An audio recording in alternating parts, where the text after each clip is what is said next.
आजकल जो भागा दौड़ी की ज़िंदगी चल रही है ना, इसमें हड्डियों का कमज़ोर होना बहुत ही ज़्यादा आम समस्या बन चुकी है। तो आज हम जानेंगे इस वीडियो के माध्यम से कि आखिर में हड्डियां कमज़ोर होती क्यों हैं, इसके पीछे क्या कारण है, ऑस्टियोपोरोसिस का कारण क्या है, और साथ ही साथ हम ऐसा क्या करें जिससे अपनी हड्डियों को मजबूत बना सकें।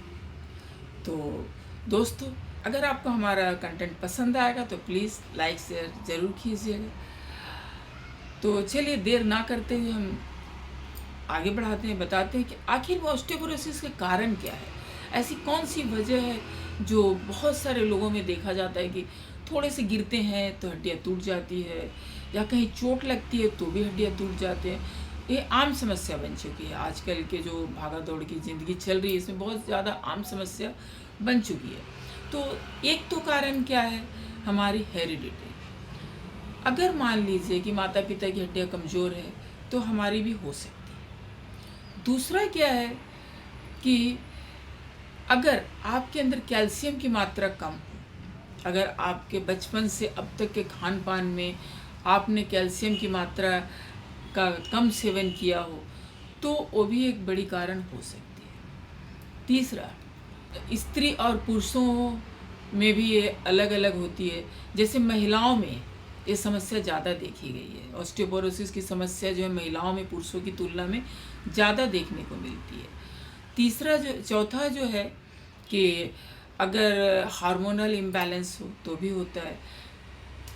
और हम देखते हैं कि अगर आप ज़्यादा एस्टेरॉइड्स या दवाइयाँ खा रहे हो तो उसके कारण भी हड्डियाँ कमज़ोर हो जाती है। हड्डियाँ क्या है ना, बचपन से जब तक हम बड़े होते हैं ना, 20 साल की उम्र तक हड्डियाँ नष्ट भी होती है और बनती भी रहती है। ये हमारे शरीर के अंदर चलता रहता है।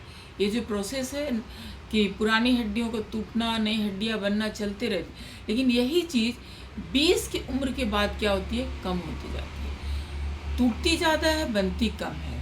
तो इसकी वजह से क्या ना, हमें थोड़ा सा अपनी हड्डियों को की मजबूती के लिए हमें अपने ऊपर ध्यान देना चाहिए, ताकि हड्डियाँ जो है कुछ लंबे समय तक स्वस्थ रहे और टूटे फूटे ना। तो इसके लिए क्या, हमें अपने ऊपर कुछ ध्यान देना भी ज़रूरी है, तभी ये स्वस्थ रह सकती है। बहुत बार ऐसा होता है ना कि हमारी हड्डियाँ कमज़ोर होती है लेकिन हमें पता ही नहीं चल पाता कि हमारी हड्डियाँ कमज़ोर हो रही है। अब जैसे हम कैसे पहचानें, कभी कभी क्या होगा ना, आपकी लंबाई 1 इंच कम हो जाएगी। अगर आपकी हड्डी में वीकनेस आ चुकी है तो लंबाई में भी कम हो सकती है। हम जितने लंबे उससे थोड़े छोटे हो जाते हैं, या फिर हम झुक जाते हैं। हमारी ये सब चीज़ें क्या है, हड्डियाँ कमज़ोर होने के लक्षण है कि हम सीधे खड़े नहीं हो पा रहे, झुक जा रहे, बेंड हो रहे हैं, हम हाइट से कम हो रहे हैं। सब हमारी ऑस्टियोपोरोसिस का एक बहुत बड़ा कारण है। या तो फिर अचानक से हड्डी टूट जाती है। कभी कभी ऐसा होगा कि आपको पता भी नहीं चलेगा और आपकी हड्डी टूट गई।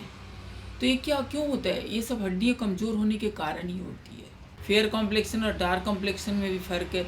जैसे फेयर कॉम्प्लेक्शन की हड्डियाँ जो है डार्क कॉम्प्लेक्शन से ज़्यादा वीक होती है।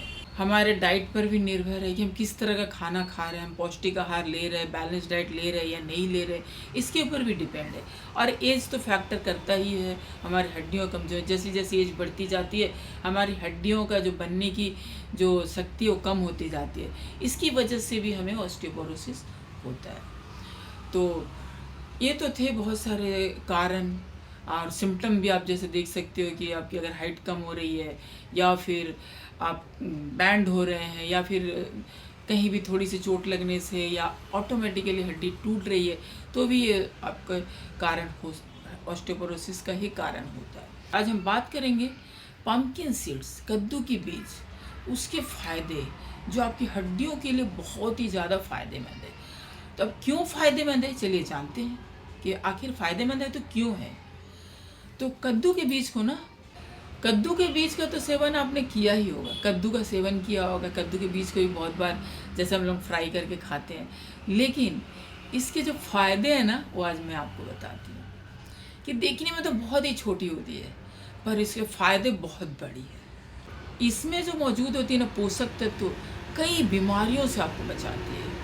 Calcium, iron, magnesium, zinc, copper, phosphorus, protein और कार्बोहाइड्रेट्स, कई पोषक तत्व पाए जाते हैं।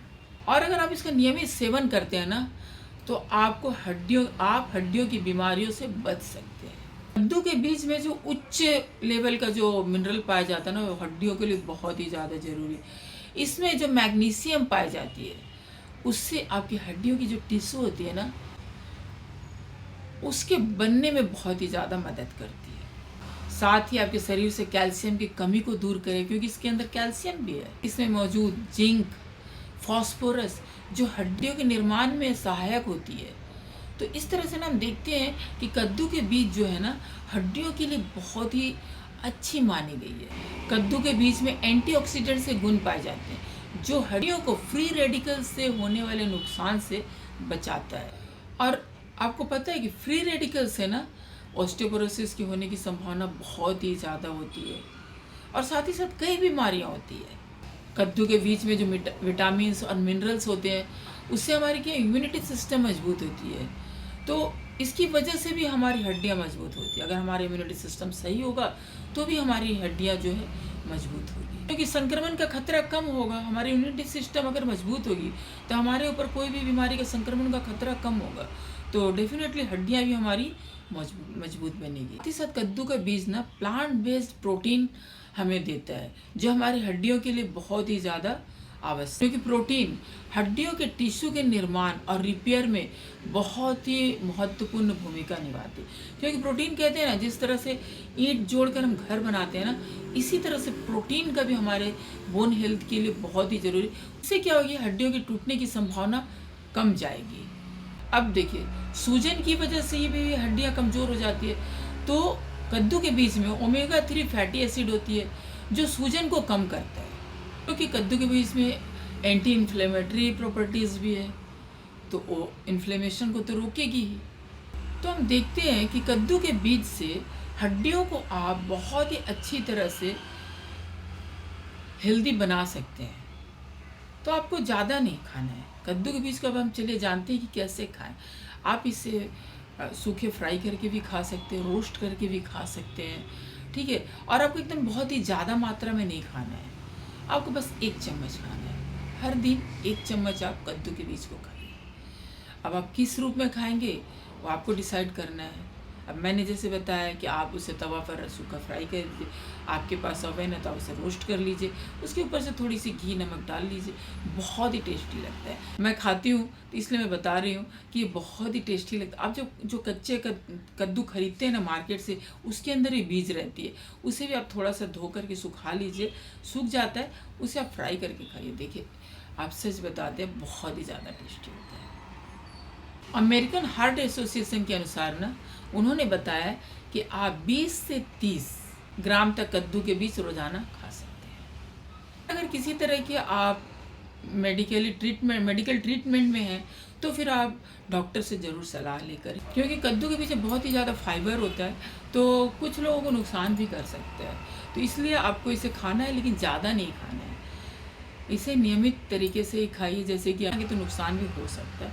और किसी तरह की अगर आप अंडर ट्रीटमेंट चल रहे हैं, किसी तरह की दवाई आपको चल रही है, तो आप प्लीज़ पहले डॉक्टर से कंसल्ट कीजिएगा, उसके बाद ही खाइएगा। तो आज की हमारी ये जानकारी कैसी लगी, कमेंट करके ज़रूर बताइएगा। और आप कहाँ से देख रहे हैं ये भी बताइएगा। हमारी वीडियो देखने के लिए आप लोगों को बहुत